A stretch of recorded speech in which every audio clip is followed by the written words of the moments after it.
few weeks, no? Subukan natin uli. Journey of success born from the dust. Great Ark Farm. Great morning mga kabaka. Tulad ng pinangako namin sa inyo ay titimbangin na po namin itong mga baka na to. Ito po ay 100 days po sa kanilang feeding program. At ang unahin po natin ay ang AirTag number 2. Ang kanyang initial weight ay 242.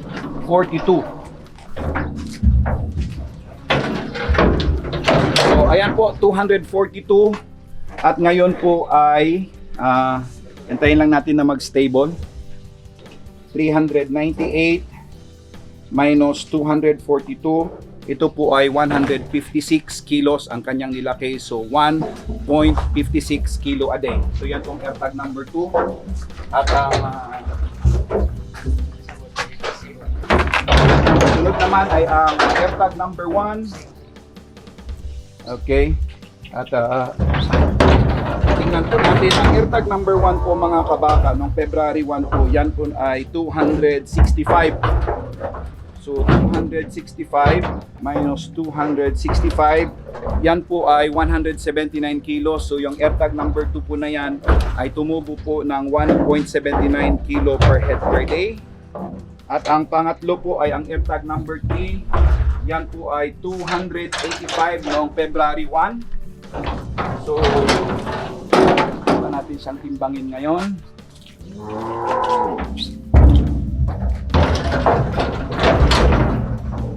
So 285. So ngayon po ay 457 less 285. Yan po ay 172 kilos. So siya po ay tumutubo ng 1.72 kilos every day. So yan po yung kanilang final performance. Ang gagawin po natin yan ng computation at para po makuha po natin ang average po nilang tatlo. So tama po tayo sa estimate po natin na hindi po sila bababa ng 1.5 kilo per head per day. At sa mga susunod na araw, sinukat din po namin ang kanilang pagkain at ang kanilang concentrate. Ay gagawa po kami ng video. Siguro ngayon pagkatapos, gagawa kami ni Pastor Julius ng video para po mapakita po namin ang kanilang performance. Yan po, napakagandang balita na sa loob po ng 100 araw ay napatubo po natin ng between 1.5 to 1.7 ang ating mga baka. So kukuha lang pa ako ng papel para gagawa pa ako ng computation at pati po yung kanilang pagkain ay ipapakita po namin sa inyo. Ito na po mga kabaka, tapos na po nating natimbang itong mga baka at dadalhin na nga po ito sa katayan. So ngayon po, tulad ng pinangako namin sa inyo, ay isi-share po namin sa inyo yung kanilang naging performance. So ulitin po natin yung AirTag number 1 po. Ang kanyang initial weight ay 265 kilos at ngayon po ay tumimbang po siya ng 444. So ang kanya pong weight gain ay 179 kilos divided by po sa 100 days ay nasa 1.79 kilos per head per day po siya. Yung pangalawa naman po si AirTag number 2, 242 kilos siya noong dumating at ngayon po ay 398. Itong number 2 kasi ay inabutan po ito na nag-hit kaya medyo nag-down po yung kanyang pagkain. Kaya ang kanya pong average, ang kanya pong weight gain sa loob po ng 100 days ay 156. At ang pangatlo po ay ang initial weight po niya is 285. Ipa-flash po namin sa screen itong history po nito. At ang kanyang timbang ngayon ay 457. So 172 kilos po ang kanyang weight gain. Yan po ay nag-ADG po ng 1.72. So pangkalahatan po, yung tatlong baka po natin ay dumating po siya 792 kilos po ang kanilang timbang na tatlo. At ngayon po ay ang timbang na po nila ay 1,299. So ang kanilang weight gain ay 507. Ang ibig sabihin po niyan, ang average daily gain po ng tatlong baka ay nasa 1.69. So, yan po ang kanilang entry weight at saka performance. So, sa ngayon naman po ay puntahan po natin yung average ng kanilang pagkain.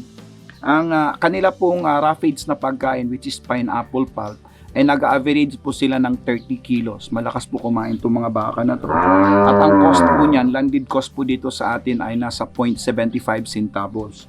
So kung titingnan po natin, ang rough age cost po nito ay nasa 22.5. At ang kanilang cattle concentrate po nag-average po ng 4 na kilo. At ang costing po natin dahil sarili po nating gawa ay 18. Actually, kung hindi po namin to pinilitize ay mas mura pa po dito. But of course, kung kayo po ay mamili sa labas, dito po nagkakaroon ng malaking impact dahil nga po sa amin sa 18 pesos ay nasa 72 pesos po yan bawat araw.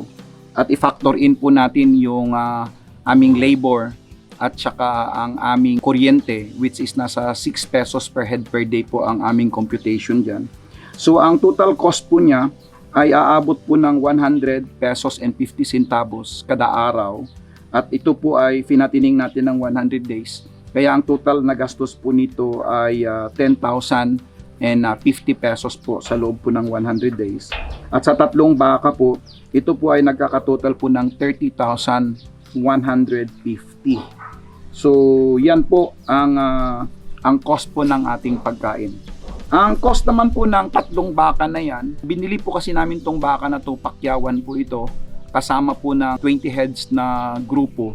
At ang naging total cost po niyan, kasama po ang ahinti ay nasa 485,000 sa 20 na ulo.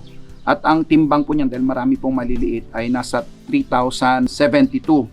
Kaya ang cost po niyan per kilo, mahalaga po na ibalik po natin lagi. Ang landed cost po niyan ay 157.88. So, dito mga kabaka, ang computation po natin pagdating naman po sa pakatay ay halos pantay po nung initial cost po ng mga baka, nung landed cost. Kasi ayaw po natin ipakita na sa trading po tayo nananalo.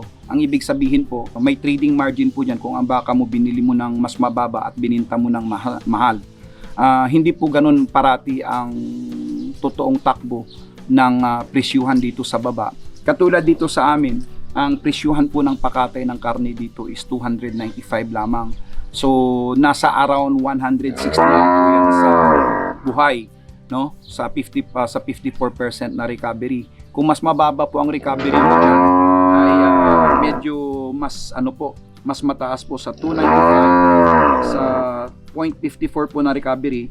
Ang patama po niyan sa live weight is 159.3. So, diyan po natin kukumputin ito sa ganyang patama para hindi po masyado nakikita yung diferensya base lang po doon sa trading. Ang gusto po nga natin, halos tablahin lang po natin yung kapital na bilihan at saka yung bintahan. Dito, ang binili natin ng 157.88 at ito naman ay ibebenta natin sa 1.59.3. Ganun lang po ang ating computation para po mawala natin yung margin. Ngayon, tama po na pag mas mataba ang ating baka ay dapat mas mahal kaysa payat. Pero hindi po madalas, lalo pa pag namimili tayo ng pakyawan o standing, minsan po ay medyo napamahal din po tayo ng bili. Kaya dito po, ito po yung actual na costing na gusto namin i-share sa inyo. Ang kapital po ng 3 baka na yan, kasi ang timbang po nila is 792 sa 157.88 ay nasa 125,000 po. Yan po yung kapital. Plus ang pagkain po niya ay nasa 30,150.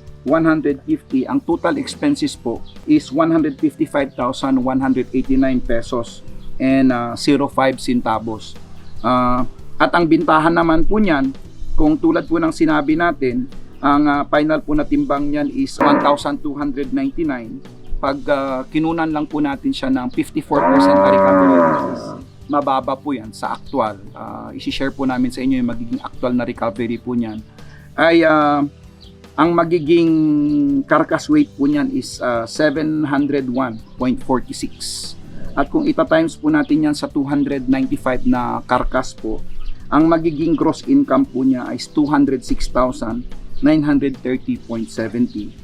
At ibabawas po natin yung gastos na 155,189. Ang magiging net income po ay 51,741, which is nag-average po ng 17,000. Kahit pa po bawasan po natin ng allowance yan na another 10%. which is another 1,700, hindi pa rin po bababa ng 15,000 ang kita sa bawat ulo. So, ayan po yung final report natin sa ating mga trial, mga kabaka. At natutuwa po kami na na-deliver po yung target po na ADG natin. Siguro si AirTag number 2 kung hindi po ito naglandi at hindi po nag-off yung kanyang pagkain huling linggo, ay tingin ko nasa 1.7 po rin yung kanyang ADG. Pero ito po ay recorded. Nakita nyo naman po itong mga baka na to noong dumating noong February 1 ay kinunan din po natin ito ng video. So ito po ay live at talagang ginawa po namin ito para maipakita po namin sa inyo ng live. Hindi po ito theory, totoo ay totoong live ng ating 3 heads na trial. At gusto po nating ipaabot sa inyo. Pag tama po yung sistema, which is sinishare po namin yung video sa inyo, nasa kalagitnaan pa lang po kami ng paggawa niyan, ay mula po sa pabahay hanggang sa pakain, hanggang sa tamang cattle handling, hanggang sa tamang sistema ng pakain, hanggang sa tama ang inyong pagkain, ay pwede po kayong kumita ng 17,000 sa isang ulo ng baka sa loob po ng 100 araw. So kung titingnan po natin ito, kung ang kapital po natin ay nasa 125,000, 125,040 divided by ang kita po kasi nito ay 51,741. Huwag ka nang maingay. Divided by po natin sa kapital po natin na 155,189.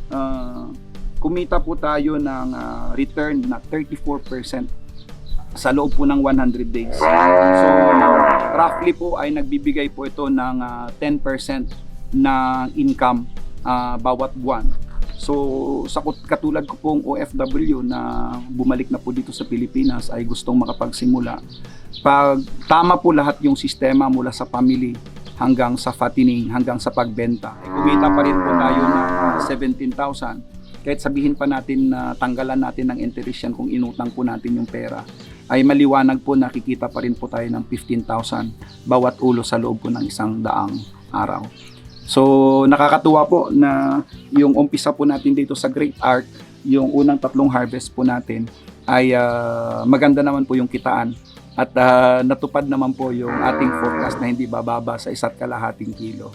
So again, kami ay lagi pong nandito at hindi po sekreto itong mga ginagawa namin na to. Kung balikan nyo lang po lahat ng video po na ginawa namin mula pa po doon sa Adelaide River Farm po namin ni Kabakang Paul at sa ngayon po dito sa Great Arc Farm, ay very consistent naman po tayo pagdating doon sa performance. So ang request po namin sa inyo, patuloy nyo po kaming subaybayan, paki-like, share, and follow po yung page namin dahil wala po kaming informasyon na pipigilan. Lahat po yan ay ibibigay po namin sa inyo. At sana sa loob po ng 6 na buwan na target po namin ni Pastor Julius ay ma-share na po namin lahat yan para yung mga susunod po na mga video namin ay pupunta na po kami sa inyong mga bakahan at kami namin po ay magkakandak ng interview sa inyong mga tagapakinig. So sa muli, ito po si Kabakang Arnel Corpos, dating OFW, ngayon ay isa ng magsasaka, isa na pong nagtuturo sa kanyang mga kapwa magsasaka, nagsasabing maraming salamat at pagpalain po tayo ng Panginoon. Cultivating hope.